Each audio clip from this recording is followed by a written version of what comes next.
Hello friends, എല്ലാവർക്കും നമസ്കാരം. പുതിയൊരു വീഡിയോയിലേക്ക് ഏവർക്കും സ്വാഗതം. സംസ്ഥാനത്ത് സാമൂഹ്യ സുരക്ഷാ ക്ഷേമ പെൻഷന്റെ വിതരണം ഇന്നു മുതൽ തുടങ്ങുകയാണ്. ഇന്നു മുതൽ തന്നെ ഒരുപക്ഷെ തുക വിതരണം ചെയ്ത് തുടങ്ങിയിട്ടുണ്ടായിരിക്കാം. ഇത് സംബന്ധിച്ചുള്ള വിശദമായിട്ടുള്ള അറിയിപ്പുകളാണ് ഇന്നത്തെ വീഡിയോയിൽ ഉൾപ്പെടുന്നത്. എല്ലാവരും വീഡിയോ പൂർണ്ണമായും തന്നെ കാണുക, വീഡിയോ ലൈക്ക് ചെയ്യുക.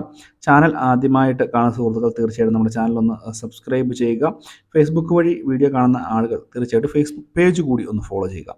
നമുക്കറിയാം, നമ്മുടെ സംസ്ഥാനത്ത് സാമൂഹ്യ സുരക്ഷാ ക്ഷേമ പെൻഷനുകൾ മുടങ്ങിക്കിടക്കാൻ തുടങ്ങിയിട്ട് വലിയ ഒരു ബുദ്ധിമുട്ട് തന്നെ സാധാരണക്കാരായിട്ടുള്ള ജനങ്ങൾക്ക് ഉണ്ടായിട്ടുണ്ട്. ഇതുമായി ബന്ധപ്പെട്ട് ഒരു മാസത്തെ തുക സംസ്ഥാന സർക്കാർ അനുവദിക്കുകയും അതിനുശേഷം തുക വിതരണം ചെയ്യുമെന്ന് പറയുകയുമുണ്ടായി. ഇതിൻ്റെ ഒരു പശ്ചാത്തലത്തിലാണ് സാമൂഹ്യ സുരക്ഷാ ക്ഷേമ പെൻഷൻ ഇന്ന് മുതൽ തന്നെ വിതരണം തുടങ്ങുകയാണ്. അല്ലെങ്കിൽ ഒരുപക്ഷെ നിങ്ങളുടെ അക്കൗണ്ടിൽ ഒരുപക്ഷെ തുക ഇപ്പം തന്നെ എത്തിയിട്ടുണ്ടായിരിക്കാം. തീർച്ചയായിട്ടും ഈ ഒരു കാര്യങ്ങളും ശ്രദ്ധിക്കണം. സാമൂഹ്യ സുരക്ഷാ ക്ഷേമ പെൻഷനുമായി ബന്ധപ്പെട്ട് ഇനിയിപ്പോൾ കുടിശ്ശിക ഇനത്തിലുള്ള ഒരു മാസത്തെ തുക മാത്രമാണ് നിങ്ങൾക്ക് ലഭിക്കുന്നത്. ഇന്ന് തുക നിങ്ങളുടെ ബാങ്ക് അക്കൗണ്ടുകളിലേക്ക് എത്തുമ്പോൾ നിങ്ങൾ മനസ്സിലാക്കേണ്ട കാര്യം, ഇനി അങ്ങോട്ട് അതാത് മാസങ്ങളിൽ, അതായത് ഓരോ മാസത്തെ തുക വിതരണമായിരിക്കും. ബാക്കിയുള്ള കുടിശ്ശിക കിടക്കുന്ന തുക ഏതെങ്കിലും ഉത്സവ സീസണുകളിൽ ഒരു മാസത്തെ ക്ഷേമ പെൻഷൻ, കുടിശ്ശിക ഇനത്തിലുള്ള പെൻഷൻ കൂടുതലായിട്ട് വിതരണം ചെയ്യുവാനായിരിക്കും സംസ്ഥാന സർക്കാർ ശ്രമിക്കുക. അല്ലാതെ തുക ഒരുമിച്ച് നിങ്ങൾക്ക് ലഭിക്കുവാനുള്ള സാധ്യത വളരെ വിരളമാണ്. അങ്ങനെ കിട്ടാൻ യാതൊരു തരത്തിലും സംസ്ഥാന സർക്കാരിൻ്റെ സാമ്പത്തിക ശേഷിയും വെച്ച് കിട്ടാനുള്ള യാതൊരു സാധ്യതയുമില്ല.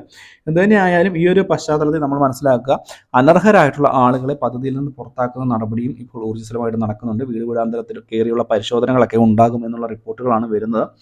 പൊതുജനങ്ങളൊന്ന് പ്രത്യേകം ജാഗ്രത പാലിക്കണം. കാരണം നിങ്ങൾക്ക് അനർഹമായിട്ടാണ് തുക കൈപ്പറ്റുന്നത് എന്നുണ്ടെങ്കിൽ നിങ്ങൾ തന്നെ ഇതിൽ നിന്ന് പദ്ധതിയിൽ നിന്ന് ഒഴിവായി പോവുക. ഈ ജാഗ്രത പാലിക്കുക എന്ന് പറയുന്നത് മറ്റുള്ളവർക്ക് വേണ്ടി ഒന്ന് ജാഗ്രത പാലിക്കുക എന്നുള്ളതാണ്, ഈ അർഹതയുള്ള ആളുകൾക്ക് വേണ്ടി.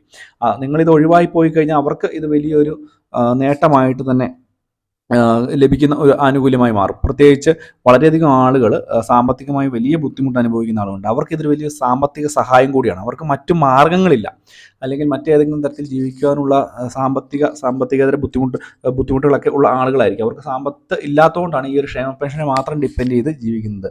പല മേഖലകളിലും വളരെ വലിയ ഒരു ശതമാനം ആളുകൾ, വലിയ വീടും കാറും ഒക്കെ ഉള്ള ആളുകൾ പോലും ഈ ഒരു ക്ഷേമ പെൻഷൻ കൈപ്പറ്റുന്നുണ്ട് എന്നുള്ള റിപ്പോർട്ടുകളൊക്കെ പലയിടത്തുനിന്ന് വരുന്നുണ്ട്. അതുകൊണ്ട് നിങ്ങൾ പ്രത്യേകം ശ്രദ്ധിക്കുന്ന നല്ലതായിരിക്കും. ഒരുപക്ഷെ പിടിക്കപ്പെട്ട് കഴിഞ്ഞാൽ തദ്ദേശ ഭരണ ഓഫീസുകളിലൊക്കെ നിങ്ങളുടെ പേര് സഹിതം ഒരുപക്ഷെ പ്രസിദ്ധീകരിക്കുന്ന സാഹചര്യവും ഉണ്ടാവും. അപ്പോൾ ഈ ഒരു കാര്യങ്ങളൊക്കെ മനസ്സിലാക്കുക. എന്തായാലും ഒരു മാസത്തെ ക്ഷേമ പെൻഷൻ തുക ഇന്നിപ്പോൾ തുക ബാങ്ക് അക്കൗണ്ടുകളിലേക്ക് എത്തുന്ന സാഹചര്യമാണ്. അപ്പോൾ തുക ബാങ്ക് അക്കൗണ്ടിൽ കിട്ടിയ ആളുകൾ തീർച്ചയായിട്ടും നമ്മുടെ വീഡിയോയ്ക്ക് താഴെ കമൻറ്റ് ബോക്സിൽ ഒന്ന് അറിയിക്കുക കൂടെ ചെയ്യുക. കിട്ടാത്ത ആളുകൾ ഭയപ്പെടേണ്ട ആവശ്യമില്ല. നിങ്ങൾക്ക് ഇന്ന് വിതരണം ചെയ്യും എന്ന് പറഞ്ഞാലും ഇന്നും നാളെയും ഒക്കെ ആയിട്ടായിരിക്കും പൂർണ്ണ അളവിലായിട്ട് തുക എത്തുക. കൂടാതെ കൈകളിലേക്ക് തുക വാങ്ങുന്ന ആളുകളെ കൂടി മനസ്സിലാക്കുക. നിങ്ങൾക്ക് 2-3 ദിവസത്തിനുള്ളിൽ പൂർണ്ണമായിട്ട് തുക വിതരണം ചെയ്ത് അവസാനിപ്പിക്കുകയുള്ളൂ. അല്ലാതെ ഒറ്റത്തവണയായിട്ട് നിങ്ങളുടെ അക്കൗണ്ട് കൈകളിലേക്ക് തുക എത്തുകയില്ല എന്നുള്ള കാര്യം കൂടി മനസ്സിലാക്കുക. അപ്പോൾ ഇത്രയും കാര്യങ്ങളാണ് പറയുവാൻ വന്നത്. കാര്യങ്ങൾ വിശദമായിട്ട് മനസ്സിലാക്കുക.